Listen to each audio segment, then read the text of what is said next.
हाँ, सभी बच्चों को मेरा नमस्कार। बच्चों, जैसे कि हमने आपके लिए कल न्याय व्यवस्था और उससे पहले प्रशासन व्यवस्था पढ़ाई थी शीर्षा की। आज हम शीर्षा की पढ़ाएंगे पुलिस तथा गुप्तचर व्यवस्था, उसके बाद में सैनिक प्रबंध, उसके बाद में स्थापत्य कला मुद्रा भी हम पढ़ाएंगे किसी और लेक्चर में, और व्यापार संबंधी सुधार इसमें हम देखेंगे, धार्मिक नीति देखेंगे। जैसे कि शेरशाह के शासक काल में पुलिस का कोई अलग विभाग नहीं था और सेना ही पुलिस का कार्य करती थी। आंतरिक विद्रोह को दबाने तथा शांति व्यवस्था स्थापित करने का कार्य सैनिक अधिकारी ही करते थे। प्रांत में सूबेदार, सरकार में प्रमुख सिकदार तथा परगने में सिकदार फौजदार पुलिस का कार्य करते थे। ये अधिकारी अपने अपने क्षेत्रों में चोरों, लुटेरों तथा बदमाशों पर कड़ी नज़र रखते थे तथा अपराधियों को दंड भी देते थे। गांव में शेरशाह ने स्थानीय उत्तरदायित्व की प्रणाली को मजबूत करने के लिए समस्त जिम्मेदारियां ग्राम के मुकदमों को सौंप दी थी। गांव में चोरी, डकैती, आगजनी या हत्या जैसी घटना होने पर गांव की पंचायत या मुकदमा अपराधी का पता लगाती थी तथा उन्हें दंड भी देती थी। यदि अपराधियों का पता नहीं चलता तो मुकदम को यह दंड भुगतना पड़ता था। स्थानीय उत्तरदायित्व की इस प्रथा के कारण साम्राज्य में शांति एवं व्यवस्था कायम रही। अब्बास खां शेरवानी ने लिखा है कि शेरशाह के शासनकाल में एक बुढ़िया अपने सर पर आभूषण की गठरी रखकर बिना किसी भय के यात्रा कर सकती थी, क्योंकि उसके द्वारा दिए जाने वाले दंड के भय से चोर या डाकू उसके नज़दीक आने का साहस नहीं कर सकते थे। आधुनिक इतिहासकार प्रोफेसर सतीश चंद्रा ने लिखा है कि शेरशाह की कानून एवं व्यवस्था की स्थिति की प्रशंसा करते हुए लिखा है कि शेरशाह की सबसे बड़ी देन साम्राज्य के एक छोर से दूसरे छोर तक कानून एवं व्यवस्था की स्थापना करना था।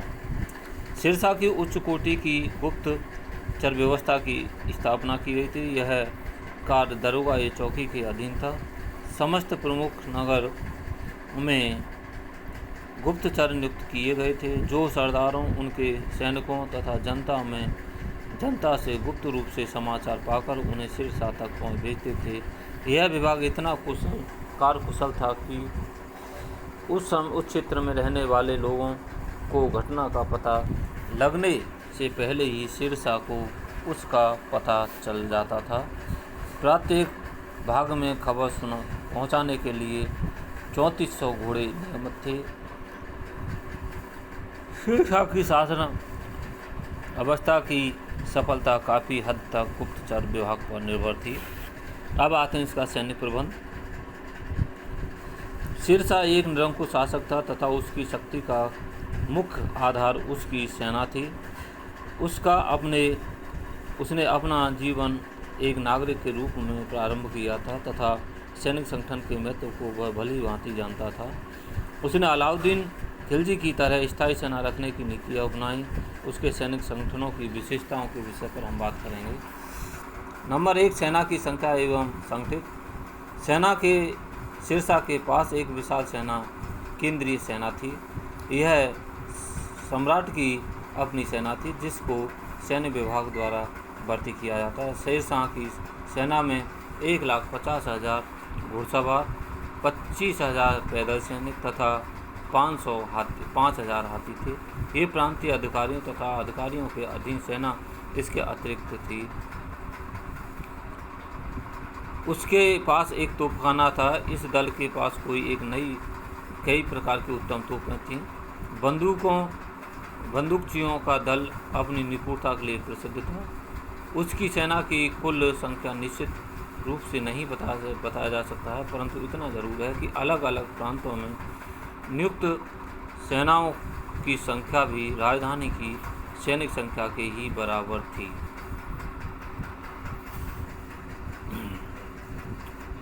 शेरशाह की सेना में अफगानों की संख्या अधिक थी, परंतु अन्य जातियों के लोग जैसे हिंदू भी उसकी सेना में शामिल थे।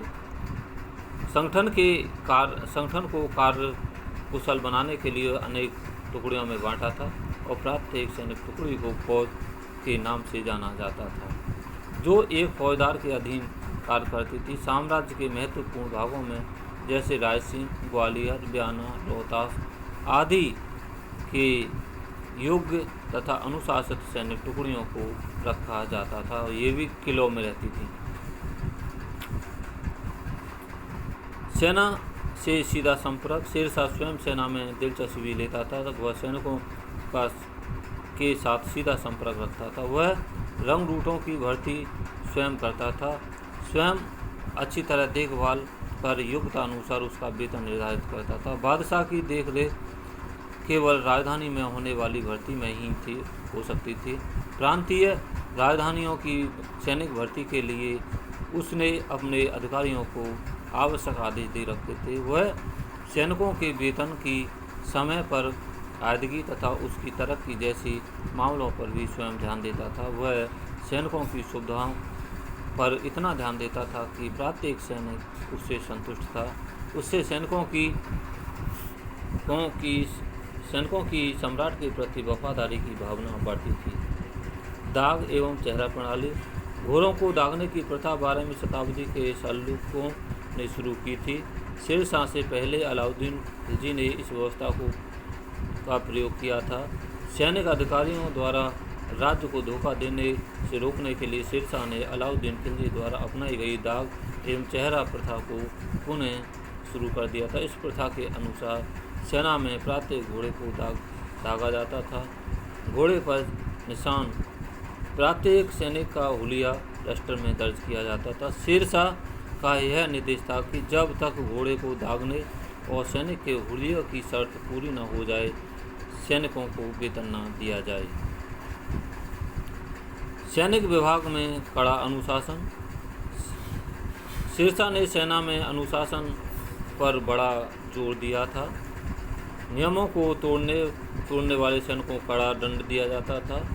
सैनिक अभियान के समय सैनिकों को किसानों के खेतों में से होकर जाने की आज्ञा नहीं थी।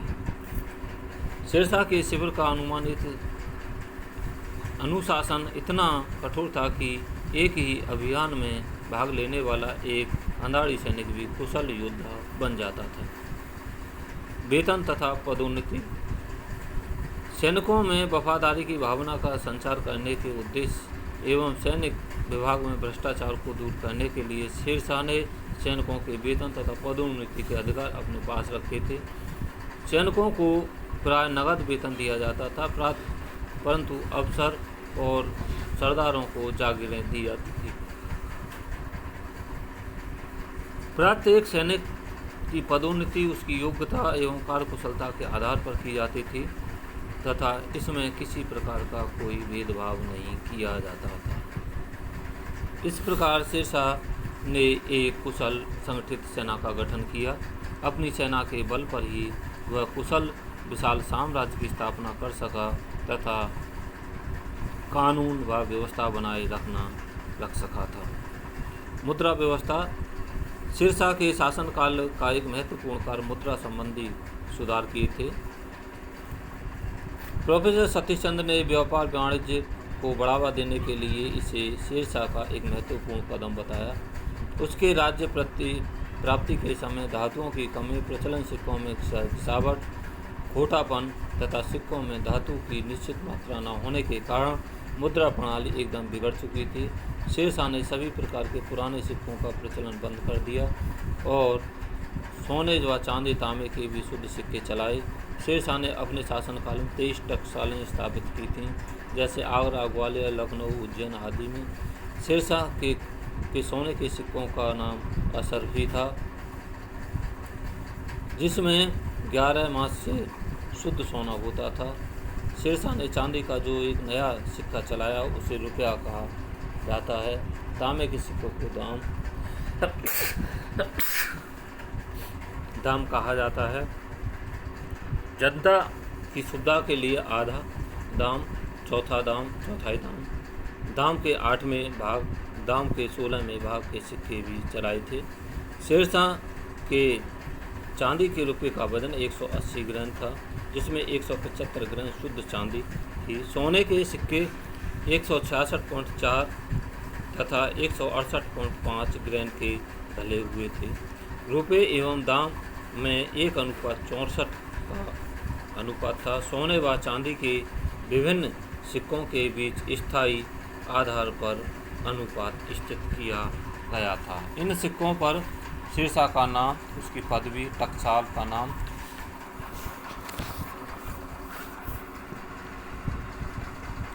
अरबी में खुदा हुआ था। कई सिक्कों पर देवनागरी लिपि में सिरसा का नाम अंकित मिलता है। सिरसा के सिक्कों पर के नाम के अतिरिक्त प्रथम 4 खलीफाओं के नाम भी हमें अंकित मिलते हैं। सिरसा के मुद्रा संबंधी सुधार जनता के लिए बड़े लाभदायक एवं सुविधाजनक सिद्ध हुए थे। इससे व्यापारी वर्ग को अनेक असुविधाएं दूर हो गईं। परिणाम व्यापार एवं वाणिज्य को बढ़ावा मिला। सिरसा द्वारा प्रचलित चांदी का रुपया उसी नाम, वजन एवं शुद्धता के साथ संपूर्ण मुगल काल में भी चलता रहा। अंग्रेजी ईस्ट इंडिया कंपनी द्वारा 1835 तक ये चालू माना गया था। व्यापार संबंधी सुधार।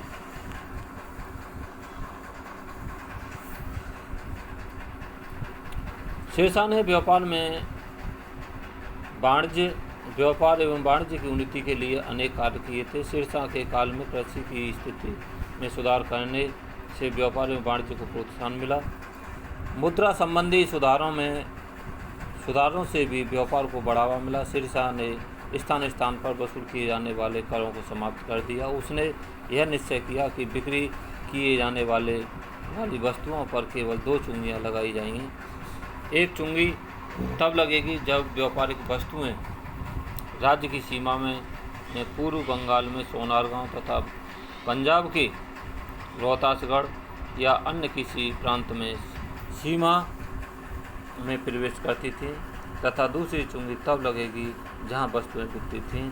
यह चुंगी कितनी थी, इस बारे में हमें कोई निश्चित उपलब्ध प्रमाण प्राप्त नहीं होते हैं। व्यापार की उन्नति का एक अन्य कारण सड़क तथा यातायात के साधनों का भी विकास करना था। तोल और माप में बेईमानी रोकने का भी सिरसा ने प्रयास किया। इस प्रकार उपयुक्त सभी कारणों से सिरसा के काल में व्यापार एवं वाणिज्य को बढ़ावा मिला।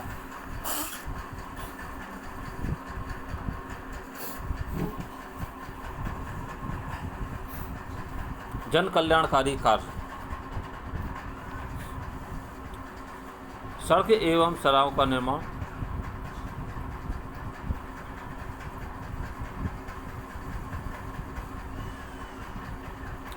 सतीश चंद्र की मान्यता है कि सेना के संचालन को सुगम बनाने और व्यापार एवं वाणिज्य को बढ़ाने देने एवं ग्रामीण क्षेत्रों में बेहतर नियंत्रण स्थापित करने के उद्देश्य से सिरसा ने अपने साम्राज्य में अनेक सड़कों का निर्माण करवाया एवं पुरानी सड़कों की मरम्मत करवाई।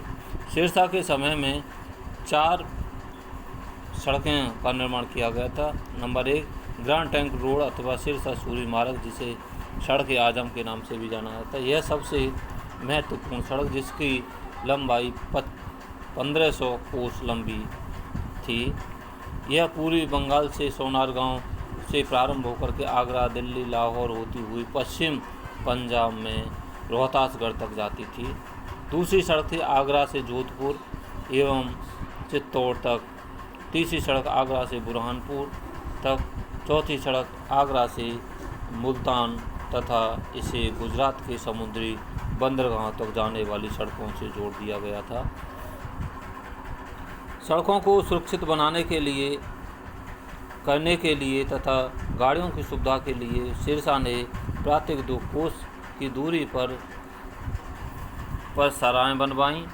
इन सराहों में हिंदू और मुसलमानों के लिए अलग अलग खंड बनाए गए थे। यहाँ उन्हें चरपाई, भोजन तथा बिस्तर आदि की व्यवस्था मिलती थी। मुसलमानों के लिए मुसलमान तथा हिंदुओं के लिए ब्राह्मण रसोई रखे गए थे। जो हिंदू स्वयं खाना पकाना चाहते थे, उनके लिए अनपकी खाद्य सामग्री, चावल, आटा जैसी व्यवस्थाएं की गई थी। प्रत्येक सराय में व्यापारियों की सुरक्षा के लिए एक अभिरक्षक सेनाएं नियुक्त किया जाता था। ये सराय डाक विभाग के कर्मचारियों एवं हरकारों के लिए जो शाही डाक ले जाता था विश्राम आलों की तरह प्रयोग की जाती थी। सरायों के आसपास की कुछ भूमि सरायों के खर्चे के लिए दी जाती थी। ये सराय डाक विभाग एवं डाक चौकियों का ही काम करती थी। ये राज्य के सुदूर भागों के समाचार तक पहुंचाती थी। डाक चौकियों के रूप में प्रयोग की जाने वाली सरायों में 2 घोड़े रखे जाते थे। इस प्रकार मंजिल दर मंजिल घोड़े बदल कर 300 कोस दूरी का संदेश एक दिन में पहुंच जाता था। विद्वानों की मान्यता है कि शेरशाह के शासन काल में 1700 सरायों का निर्माण किया गया था। कानूनगो ने इन सरायों को साम्राज्य रूपी शरीर की ध्वनियाँ बताया है। इस प्रकार हम कह सकते हैं कि इन सरायों ने कस्बों के विकास के नाभि केंद्रों का काम किया था तथा इन कस्बों में व्यापार एवं उद्योग खूब फले फूले थे। लंगर व्यवस्था। शेरशाह एक दानी तथा उदार हृदयी सम्राट था। उसने गरीबों के लिए सेवा के लिए अनेक सरकारी भोजनालय तथा औषधालय खुलवाए। राजधानी के सरकारी भोजनालय को लंगर ए फुकरा कहा जाता था। एक सरकारी भोजनालय का व्यय 500 असरफी प्रतिदिन का था। इसमें आने वाले गरीब व्यक्ति को मुफ्त भोजन दिया जाता था। लंगर के लिए खजाने से 18,25,000 रुपये वार्षिक दिया जाता था। शिक्षा। शेरशाह ने अपने राज्य में अनेक मकतबों एवं मदरसों की स्थापना कराई। मकतबे प्रसिद्ध प्रातः मस्जिद में होते थे जिसमें अरबी और फारसी की प्रारंभिक शिक्षा दी जाती थी। मकतबे मदरसों में योग तथा अनुभवी अध्यापकों की नियुक्ति की जाती थी जिन्हें राज्य की तरफ से अनुदान दिया जाता था। गरीब तथा होनहार विद्यार्थियों को प्रोत्साहित करने के लिए वजीफे दिए जाते थे। शेरशाह ने हिंदुओं की प्रशिक्षण संस्थाओं को भी अनुदान दिए गए थे। भवन निर्माण कला। शेरशाह एक महान निर्माता था, भवन निर्माण करता था।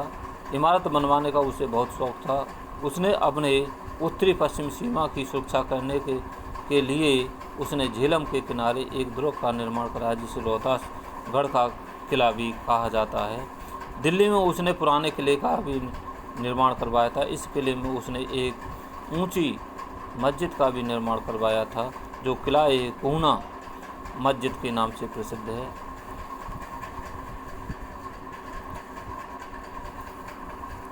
इसके अलावा शेरशाह की निर्माण कला का सबसे अच्छा नमूना बिहार में सैसाराम में उसी का मकबरा मिलता है जो उसने स्वयं अपने द्वारा अष्ट बनवाया गया था। यह अष्टभुजी मकबरा है। यह मकबरा एक झील के मध्य में एक चौतरे पर बना हुआ है। यह एक श्रेष्ठ डिजाइन होने के कारण भारत की सर्वोत्तम इमारतों में से एक है। इस प्रकार हम कहेंगे कि इसने भवन निर्माण कला में भी अपनी एक प्रशंसनीय योगदान दिया था। शेरशाह की धार्मिक नीति। शेरशाह की धार्मिक नीति के बारे में विद्वानों में मतभेद है। डॉक्टर कानूनगो ने शेरशाह को एक धार्मिक सहिष्णु सम्राट बताया है। लिखा है कि शेरशाह प्रथम मुसलमान सम्राट था जिसने की धार्मिक सहनशीलता की नीति का अनुसरण करके देश में शांति और सद्भावना के वातावरण की स्थापना की। परंतु डॉक्टर S.R. शर्मा ने कानूनों के मत का विरोध करते हुए बताया कि शेरशाह का धार्मिक दृष्टिकोण दिल्ली सल्तनत के तुर्क अफगान शासकों से अच्छा नहीं था।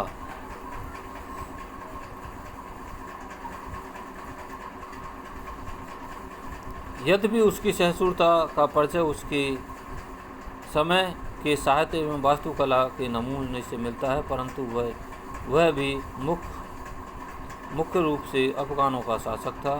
वह भी भारत में इस्लाम को गौरवपूर्ण स्थान दिलवाना चाहता था। उसने राजपूतों के विरुद्ध जिहाद का नारा दिया। रायसीन के शासक पूरनमल के प्रति उसका विवाह धार्मिक कट्टरता का प्रमाण था। इसी प्रकार उसने जोधपुर के किले के मंदिर को तोड़ करके दिल्ली बनवाई थी, मस्जिद बनवाई थी इसी प्रकार कालिंजर के किले के घेरे के समय भी उसने धार्मिक असहिष्णुता का परिचय दिया। इन तथ्यों को देख करके कहा जा सकता है कि शेरशाह ने अपने राजनीतिक उद्देश्य की पूर्ति के लिए धर्म का सहारा लिया, परंतु शासन की दृष्टि से उसने धार्मिक कट्टरता का पालन नहीं किया। रायसीन को छोड़ करके उसने अन्य स्थानों पर हिंदुओं का कत्लेआम नहीं किया था।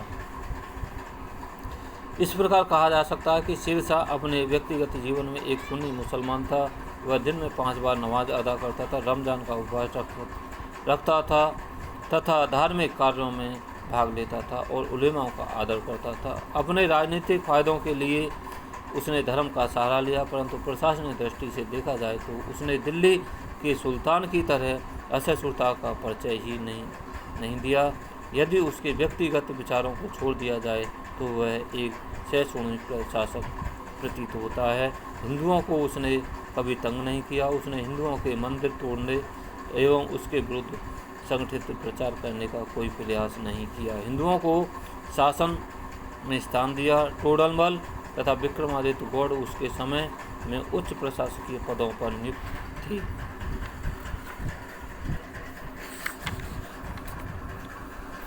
सेना में भी हिंदुओं को लिया गया था। राजस्व विभाग में हिंदुओं का बोलबाला था। उसने भोजन विभाग में भी हिंदू रसोइयों का भी प्रबंध किया था।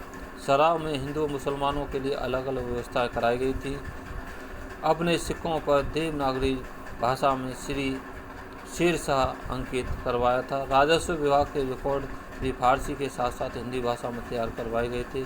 उसके शासनकाल में मलिक मोहम्मद जायसी ने पद्मावत की रचना की। उसकी स्थापत्य कला शैली में भी हिंदू तत्वों का समावेश मिलता है।